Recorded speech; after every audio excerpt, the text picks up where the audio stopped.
Dear God, thank you for sending your Son to pay the price for my sins and to die in my place.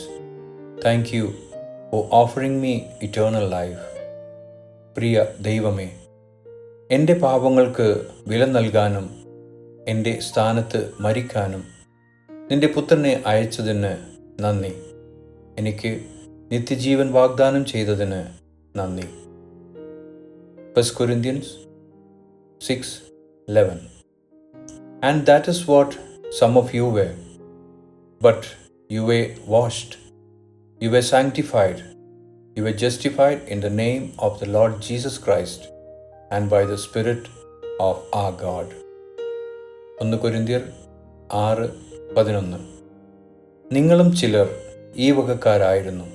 എങ്കിലും നിങ്ങൾ കർത്താവായ യേശുക്രിസ്തുവിൻ്റെ നാമത്തിലും നമ്മുടെ ദൈവത്തിൻ്റെ ആത്മാവിനാലും നിങ്ങളെ തന്നെ കഴുകി ശുദ്ധീകരണവും നീതീകരണവും പ്രാപിച്ചിരിക്കുന്നു.